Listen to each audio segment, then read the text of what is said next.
Hello everyone, welcome back to my channel. Imagine standing in the deep silence of the Nubian desert at 4 a.m. The air is cold and the stars are still bright. Certainly, the first ray of the Egyptian sun pierces the horizon. As it touches the earth, four colossal fingers, 20 meters tall, began to glow with a golden hue. They have sat there for over 3,000 years, carved directly into the heart of a mountain. Today, we journey 280 kilometers south of Aswan to visit Abu Simbel, the ultimate statement of ego, love, and architecture genius, left behind by Egypt's most prolific builder, Pharaoh Ramses II. Part 1. Historical background. The king's progenitor. Abu Simbel was not built in the heart of Egypt, but as its southern frontier. Why? Because Ramses II was a master of psychological warfare. Construction began around 1264 BCE and lasted 20 years. At the time, the Nubians lived to the south. Every time a Nubian trade or diplomat sailed down the Nile into Egypt, they would see these four terrifying large statues of the Pharaoh. The message was clear: I'm a living God. Do not challenge my borders. Well, the Great Pyramid was a cube. Abu Simbel was a sun temple. It was dedicated to the gods Rapti, Amu, and Puta, but most importantly, it was dedicated to the deified Ramses II himself. He wasn't just worshipping the gods, he was sitting amongst them as an equal. Part 2. Architectural structure and materials. Unlike the Pantheon or the pyramids, which were built by standing stones, Abu Simbel is a sphere, a temple entirely rock-cut. The material. The temples are carved into solid sandstone cliffs.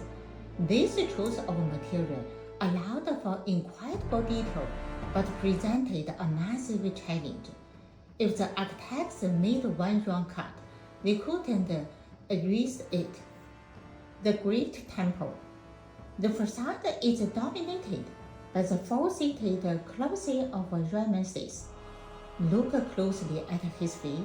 You will see smaller statues of his daughters, sons, and his favorite wife, Nefertari.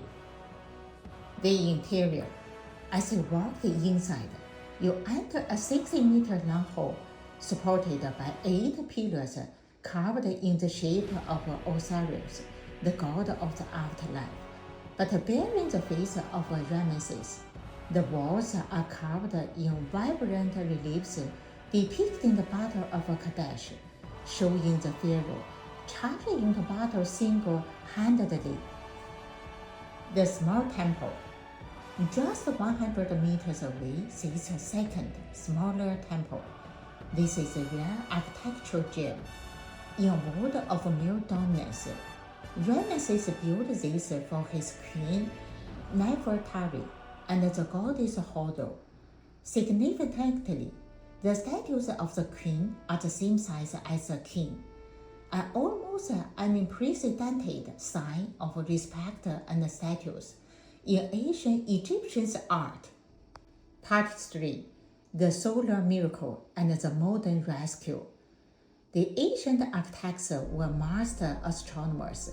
They aligned the temple so perfectly that twice a year, on February 22nd, the date of his coronation, and October 22nd, his birthday, the sun's rays travel 60 meters through the dark holes to illuminate the statues in the innermost century.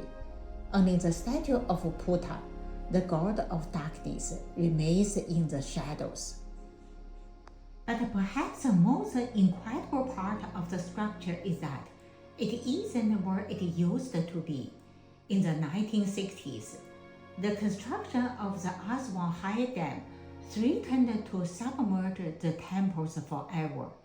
In a miracle of modern engineering, UNESCO coordinated a global effort. They cut the entire temple into 1,035 massive blocks, some weighing 30 tons, and moved them 65 meters higher up the cliff. They ever built a concrete dome to mimic the original mountain. Part 4. Legend. The internal life of Nefertari. Now, I want to share a story not of war, but of the heart. On the facade of the small temple, there is an inscription written by Ramses for his wife Nefertari. It reads, "A temple of great and mighty monuments for the chief royal wife Nefertari, for whose sake the sun does shine." Legend says that while Ramses had many wives, Nefertari was his true soulmate and political advisor. When she died before the temple was fully finished, it's said that the sole miracle was designed so that the sun would always find her temple first, warning her memory even after the Pharaoh himself had passed into the afterlife. Last part, conclusion. Abu Simbel is more than just a stone and site. It is a testament to human ambition, both ancient and modern. It tells the story of a king who wanted to live forever, and a modern world that refused to let his legend down.